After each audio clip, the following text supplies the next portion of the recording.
नमस्कार मित्रों आज हम चर्चा करेंगे जो हम लोग दैनिक कार्यों में इस प्रकार से उलझ जाते हैं, दैनिक कार्यों में इस प्रकार से संलग्न हो जाते हैं, जो एक अच्छे परंपरा को, एक अच्छे पौराणिक मान्यताओं को हम लोग भूल जाते हैं। अपने भाग्य को चमकाने के लिए, अपने तकदीर को चमकाने के लिए न जाने क्या क्या कार्य करते रहते हैं। अच्छी बात है, करना चाहिए, हम इस बात को नकारते नहीं हैं। अपने भाग्य को चमकाने के लिए, अपने तकदीर को संवारने के लिए प्रयत्नशील रहना चाहिए, कर्मशील होना चाहिए, अच्छी बात है। लेकिन उन बातों पर में हम लोग ध्यान ही नहीं देते मित्रों, जो बात हमारे भाग्य को रोकता है, हमारे भाग्य को अवरोध करता है, एक ब्रेकर का काम करता है। जिस स्पीड से हम बढ़ना चाहते हैं ना, जिस स्पीड से हम आगे बढ़ना चाहते हैं, उस स्पीड को रोक देता है, कमजोर बना देता है। तो ऐसे विघ्नदायक, विघ्न बाधादायक कौन सा बात है, कौन सा चीज़ है, कौन सा कार्य है जिस पर में हमको विशेष ध्यान देना चाहिए? मित्रों, आज हम इसी के बारे में चर्चा करेंगे। बहुत ही अच्छा जानकारी है, ये जान लेना। जो भाग्य को बढ़ाने के लिए तो सब चाहता है, आप भी चाहते होंगे, हम भी चाहते हैं, दुनिया वाले सब चाहते हैं। फिर भी कहीं न कहीं भाग्य जिस हिसाब से बढ़ाना चाहते वो बढ़ता नहीं है। बीच में कुछ न कुछ विघ्न बाधा ऐसा पैदा हो जाता। आखिर क्यों? किन बातों पर में हम ध्यान नहीं देते हैं, किन बातों को हम नज़रअंदाज कर देते हैं? इन बातों पर में तो जरूर आपको ध्यान देना चाहिए ना। हम आपको 5 से 7 बातें ऐसे बताएंगे जिन पर में आपको ध्यान देना बहुत ही जरूरी है, जो हमारे भाग्य को अवरोध करता है, रोकता है। कौन सी बातें हैं? सबसे पहली बात ये है, जो हम लोग क्या करते हैं, जब मन होता है अपना नाखून काटने के लिए बैठ जाते हैं। कुछ भी नहीं समझते, दिन है या रात है, कहाँ हम हैं नहीं हैं, चलते फिरते हम नाखून को काटने लगते हैं। कभी कभार तो ये भी कर देते हैं, अपने दांत से ही नाखून को काटने लगते हैं। मित्रों, रात्रि के समय में नाखून को नहीं काटना चाहिए और अपने दांतों से भी नाखून को नहीं काटना चाहिए। इस चीज़ को ध्यान में रखेंगे। यानी रात्रि के समय में नाखून काटना या दांतों से नाखून को काटना कहीं न कहीं हमारे भाग्य में अवरोध पैदा करता है, कहीं न कहीं रुकावट जो है पैदा करता है। इस बात को आप ध्यान रखिएगा। दूसरी बात क्या है? गुरुवार के दिन हम लोग हजामत करवा लेते हैं, क्षौर कर्म करवा लेते हैं, दाढ़ी बनाते हैं, बाल बनाते हैं, नाखून काटते नहीं। गुरुवार के दिन कभी भी ऐसा कार्य नहीं करना चाहिए, ऐसे कार्यों से सदा बचना चाहिए। ये ध्यान में रखेंगे, क्योंकि ये भी हमारे भाग्य को रोकता है। ऐसा मानता है अपने शास्त्रों के अनुसार से, धर्म ग्रंथों के अनुसार से अगर देखा जाए तो गुरुवार के दिन इस प्रकार से यानी क्षौर कर्म आदि नहीं करवाना चाहिए। तीसरी बात क्या है?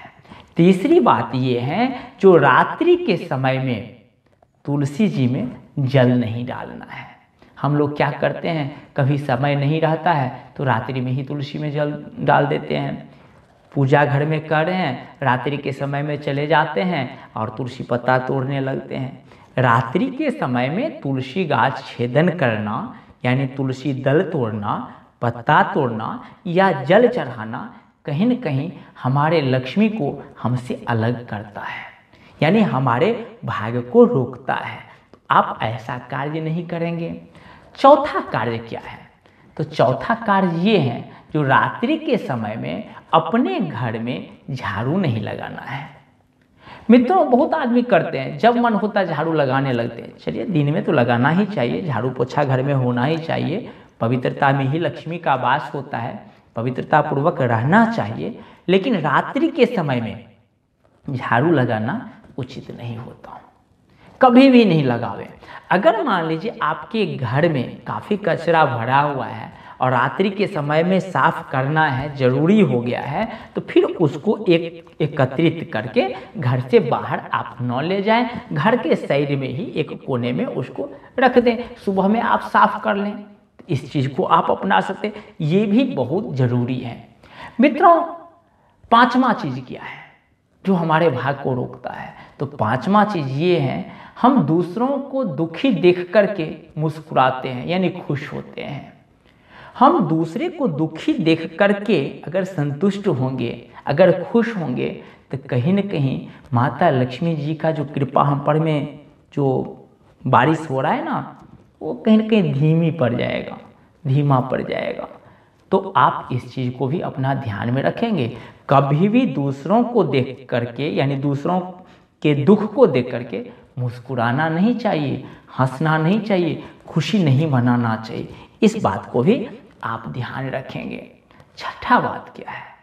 छठा बात ये है, अगर मान लीजिए दूसरा आदमी कोई अच्छा उन्नति कर रहा है, सर्व सामर्थ्यवान है, तो उसको देख करके जलना नहीं चाहिए। जो भाई हमारा मित्र इतना आगे बढ़ गया, अमुक आदमी इतना आगे बढ़ गया है, उसको देख करके जलना नहीं चाहिए। दूसरों को सामर्थ्यवान देख करके जलना, कहीं न कहीं हम अपने भाग्य को ही ठोकर मारते हैं। इन बातों पर में भी आप जरूर और विशेष करके ध्यान रखेंगे। मित्रों, सातवां बात क्या है? सातवां बात ये है जो कर्महीन हो जाना। अगर हम कर्म ही नहीं करेंगे, कर्महीन होकर के रहेंगे, तो बताइए कहाँ से माता लक्ष्मी हम पर में प्रसन्न होगी, कहाँ से हम आगे बढ़ पाएंगे? आप समझ गए ना? तो कर्महीन नहीं होना चाहिए, अपने कार्यों में सदा लगना चाहिए। कहा जाता है ना, कर्म प्रधान विश्व कर राखा, जो जस करहि सो तस फल चाखा। अपने कर्मों पर में सदा ही निरंतर ध्यान दे करके आगे बढ़ना चाहिए, क्योंकि कर्म के बिना विश्व चल ही नहीं सकता। तो आपको एक कर्मशील बनना चाहिए, बल्कि कर्महीन नहीं बनना चाहिए। इन बातों पर में भी आप ध्यान देंगे। तो मित्रों, हम आशा करते हैं आप समझ गए होंगे जो 1 से लेकर के 7 बातें कौन सा है, इस पर में हमको विशेष कर ध्यान देना चाहिए। जो हमारे शास्त्रों पुराणों में लिखा गया है उनका अनुसरण करना चाहिए। जो हमारे बुजुर्ग कह चुके हैं, जो हमारे परंपरा में एक अच्छे परंपरा में रहा है, उन बातों पर में किस प्रकार से ध्यान देना चाहिए। अगर हम इन बातों पर में ध्यान देंगे और फिर हम आगे बढ़ने का प्रयास करेंगे, तो निश्चय आप जो हैं सफल होंगे, अपने मंजिल तक आप जरूर पहुंच जाएंगे। मित्रों, ये जानकारी लेने के लिए, ये जानकारी सुनने के लिए आपको बहुत बहुत धन्यवाद और आप सभी को राम।